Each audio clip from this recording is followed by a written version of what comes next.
Hello, everyone. I'm dapplion, core dev at Ethereum. I'm building the Lighthouse, the RAS client in Sigma Prime.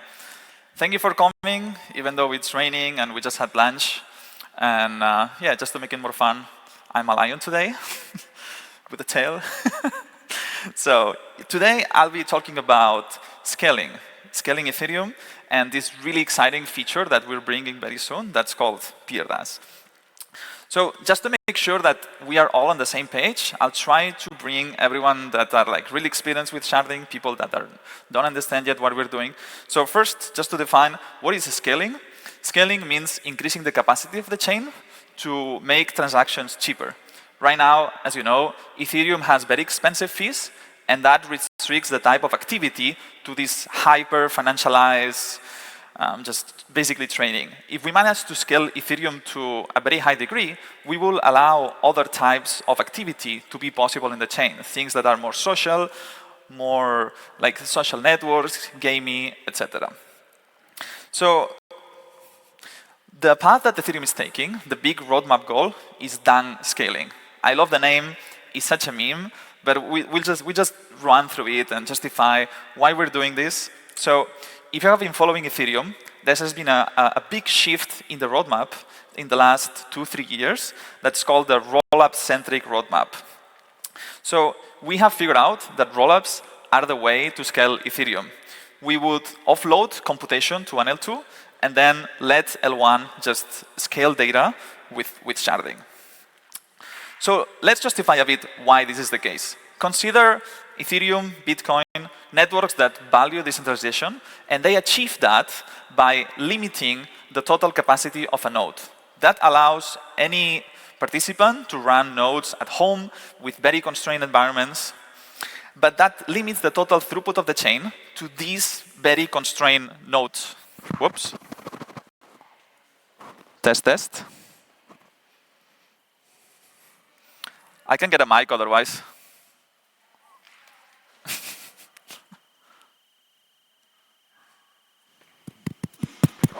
Whoopsie.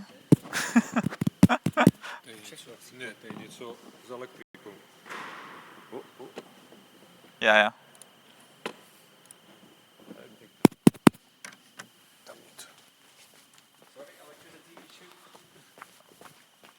It's all the audios to it. The electricity is gone.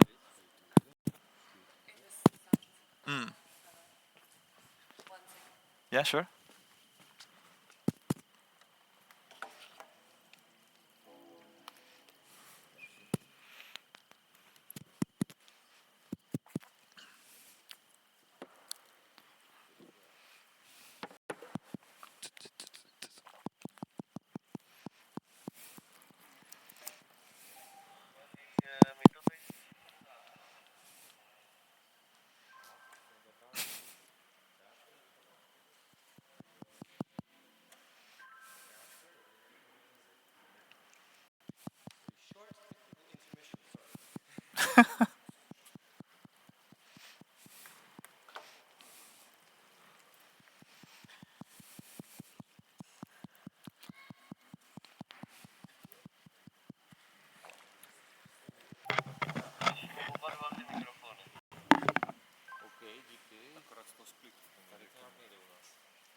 Because dapplion.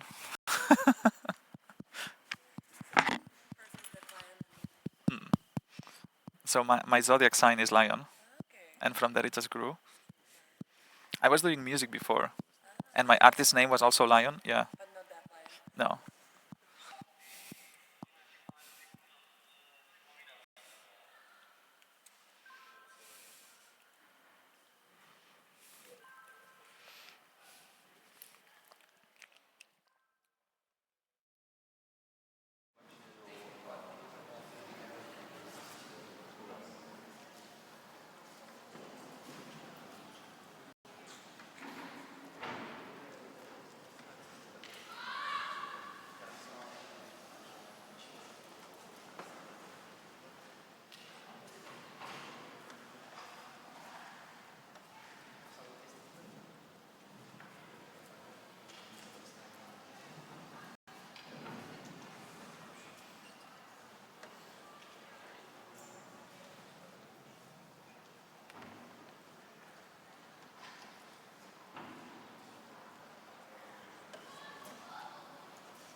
Okay, I hope you enjoyed the pause. It was a schedule and expected. So rewind back. We're talking scalability, why we're doing rollup-centric roadmap, and just going through why that's the right option. So Ethereum, we have this self-imposed limitation that we try to make nodes really easy to run by limiting the total amount of work they have to do. But that in turn limits the capacity of the chain and leads to these very expensive fees. If we want to scale, we could do some strategy by some chain that I'm not going to name, but we could just make what that node has to do just more resources, and that scales the network. That works. That's a valid strategy, but it sacrifices on decentralization. Less and less people can run nodes. It becomes more expensive, more bandwidth, so you tend to centralize in data centers and some very few professionalized participants. They can start to then, if they want to, they can capitalize and do bad things, like 51% attacks and like minting funds, bad things. If that happens, then the social layer has to come and say, hey, that's not okay, we don't like that, and hold the chain and do what's called a social recovery. That's kind of like the DAO hard fork. That's really, really annoying. It's very expensive in terms of capital and reputation. So ideally, we don't want to do that. So the key to scalability is to automate that. And that's what rollups do. Rollups allow computation to be proved on-chain so that invalid state transitions are impossible. Optimistic rollups do it with economic games, and validity rollups do it with crazy cryptography. So that solves the scalability in the computation chain, but we still have data. If data is not available, everything breaks. And here, when I say data, I mean transactions, like any input that goes into the rollup, like could be state diffs or deposit transactions. So why is that a big problem? For optimistic rollups, if you don't know these transactions, you cannot do this dispute bisecting game that we saw in the previous talk. Anyone could submit any state transition, and it will just be valid, because no one can dispute it. For validity rollups, that's not possible, because the transition is guaranteed to be correct, but you can put the rollup on a state that no one else but this malicious actor can progress. It doesn't sound that bad, but it's really bad. It means that if you manage to pull off this attack, you can go to, hey, I will only move your money out if you give me 50%, which is terrible. So now the role of L1 becomes to guaranteeing data availability so that these attacks are not possible.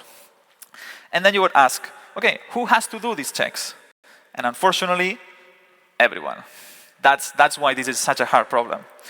And what I'm going to explain now, this is what I want to take you from this presentation, is this slide. Really understand that, because that's the key of everything. Why we're doing sharding, why the rollup-centric roadmap makes sense. So data availability is very problematic because it's a non-uniquely attributable fault. So let's run through this. We have, on the left, a scenario where the proposer is malicious. It holds data, and then someone in the network, say a slasher, comes and points, hey, you are malicious, I'm going to slash you. But then immediately later, the proposer publishes the data. That's case one. And then case two, the proposer is non-malicious, it publishes everything, but the slasher incorrectly points that the data is unavailable.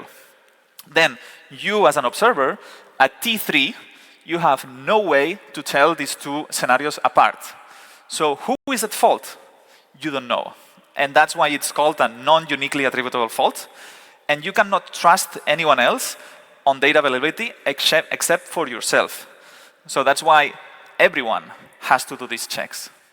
So the only way to scale data is we have to be able to convince yourself that data is available without checking all the data. And that's where sampling comes in. So the naive approach, and what we have been doing so far, is everyone downloads everything. Very easy, scales, it's safe. Well, it doesn't scale. That's the whole point. So point number two. We will not download everything. We will just download some bits of the data. And if those bits are available, then you say, well, some of the data is available, fine. This is terrible. This is not okay. And it's because you don't have to convince yourself that some of the data is available. you have to convince yourself that exactly 100% is available. Even if a single byte becomes unavailable, all these like nasty attacks are possible. You can break optimistic rollups, you can break validated rollups just by holding this tiny bit of data. So this not safe. So what we're doing is idea number 3, probabilistic sampling over extended data. So what we do is we take the data, we compute a polynomial, and we compute more points. We extend it. With this, now only having half the data, you can reconstruct everything. So sampling becomes from a game on number 2 of everything is available to half is available. And now this is possible. That's something that we can do, and it's safe and very scalable. So this new data, the extended data, we will not put it in blocks, we put it in a blob. Is this something called a sidecar that has different properties, and we expire them sooner than blocks, so we can price them differently. They have an independent fee market. And this construction, this is already live in Ethereum, and it has enabled a bunch of scalability thanks to this independent fee market and faster expiry. So what we want to get eventually is to this Danksharding roadmap where we have blobs with this cryptography, advanced sampling, and very cheap. But figuring out the sampling part is very difficult. But rollups want scalability now. Things are very expensive. So what we have done, and is live in the network since, I think, March, is the Denkun hard fork, where we bring proto-Danksharding. It's just introducing the cryptography, the blob space, and thanks to this independent fee market and expiry, they have better scalability. I think as of today, blob space is still free, like the fees are so low because we haven't reached capacity yet. Cool. So far we understand why we're doing it, but now it's the time to actually do sharding. Proto-Danksharding, it says sharding, but it has no sharding. Everyone has to download everything. What we're gonna do now is start to shard. So we're just gonna drop the requirement of everyone having to download everything. And what I want to show you with this picture is that the higher the sharding requirement, so the more that we dilute data among all participants, the harder things become. It's more difficult to find peers. It's more difficult to defend against attacks. When you go into these like really hard regimes, things are really hard to do in a way that's like really safe, liveness proof. So initial steps, we're gonna go phase by phase. The initial phase with like a moderate sharding requirement. This is what we called PeerDAS and subnet DAS. So just to understand you what PeerDAS means, this is what we have today. We have blobs, and everyone downloads everything. With PeerDAS, we would take these blobs and extend it. This is the part we were talking before with the KZG cryptography. And people, when they want to sample, they would choose random columns in this grid, the ones selected in red, download them, verify them, and then if enough columns are available, they can convince themselves that everything is available.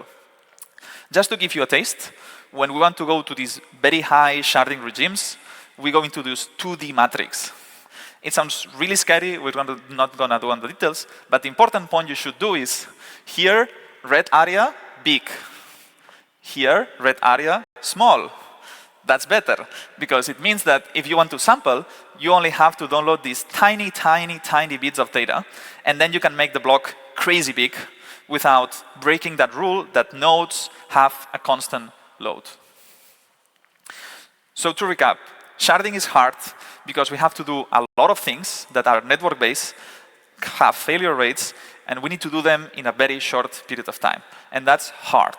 If we fail to accomplish the sharding requirements within these like really tight windows, the network breaks down. We have safety issues, we can have liveness issues. It's more like reorg prone. So coming up with a way to do this crazy sampling and everything very quickly is hard, and we haven't figured out that yet. So PeerDAS, the key innovation of this design is accepting the complexity of sharding and doing something that's like not as ambitious and reuses existing network components. So just to go over the flow of how it's going to work, we'll have the proposer. The proposer will choose some transactions in the block, including blob transactions. It will compute this extension that we were talking about, and then chop the data into columns and distribute to the custodians. We'll do that over Gossip SAP, which is a really well understood and battle-tested protocol that we use today in production. And then the new part would be the sampling. But we will do sampling reusing, again, existing components that we know and love and are secure.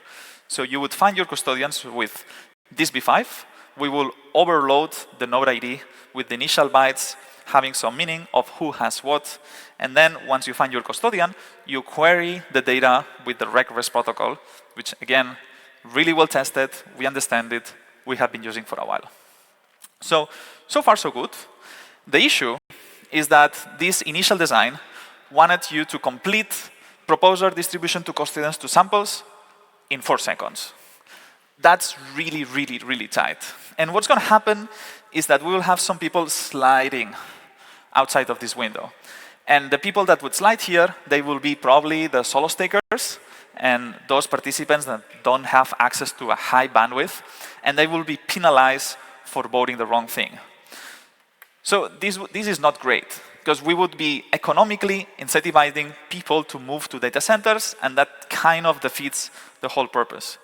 So a massive simplification of the design, thanks to Francesco, was accept that this is not okay, and then we move the attestation deadline to the custodian section. Now, from this line to here, that's what we call subnet sampling. You subscribe to columns, you get them from the proposer, and if you get enough of them, you consider the block to be valid. This is really weak compared to full Danksharding, but it's sufficient if the custody requirement is high enough. So at this point, you can be convinced that the block at the network level is available, but not at the local level, because your queries can be linked, and the proposer can send you the columns that you are expecting because you reveal that information and trick you into believing that the block that should be available is actually not. So that's why step number 2, you still sample, but you only use that sample signal for the critical role of voting for justification, transaction confirmation, and proposing. And because now you have a longer window, we can do that safely, even though you are a solo staker and you don't have a very fast connection. So far, PeerDAS progress has been really good. We, like a bunch of core devs, almost everyone we met in Africa some weeks ago, and we hacked really hard on PeerDAS, and we went from really crude implementations to a working DevNet, so that was really exciting. We also decided all of these things, so we finalized the spec, and I think now PeerDAS is in a very solid state that we just have to implement. Then these next months, we're going to be refining the implementations, doing more tests, hopefully cleaning everything up. We have to do a lot of parameter choosing. There are many trade-offs that we have to do to ensure that sampling is safe, and we have a good compromise between liveness, bandwidth consumption, and safety. And then hopefully, by the end of the year, we'll have that in mainnet. It's very exciting because PeerDAS has been considered for inclusion into the hard fork as of this Thursday, so that's hot news. And yeah, it's the giraffe fork. We chose that on Niota. Cool.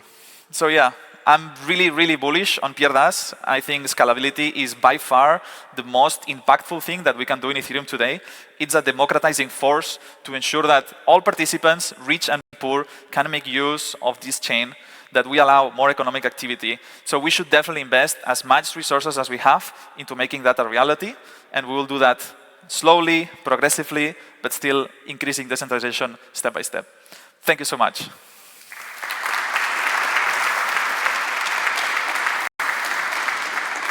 Thank you, and thank you so much for pushing through the technical difficulties. Appreciate that. I wonder, are there any questions? Since you have to extend the block, how does that play into storage requirements or other types of problems? So if you extend the blob, you're actually doubling the data. But because we are sharding, we are dividing the amount of data. So say that we have a cost of the requirement that's a factor of 8 of the block, then the actual sharding increasing would be a factor of 4. So if we tune the parameters right, you as a staker should see your disk space requirement reduce. Wonderful. I think we do have time for another question, if there is one.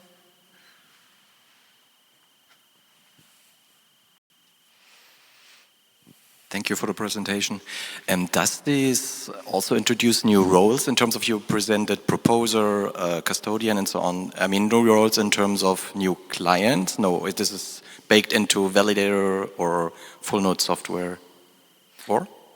Yeah, everything would be baked on the current software. Okay. You would still have to run the same software. They will just be doing a few extra things. So you will really notice. If we tune it right, you even should not, as he was asking, your disk requirement hopefully should go down, and your bandwidth depends on what we tune. But yeah, same software, same responsibilities. You just have to do some extra work on the network. Okay, thank you. Wonderful. So a round of applause for dapplion. Thank you so much for joining us on stage. Thank you for having me. We're going to be waiting for our next talk in a bit.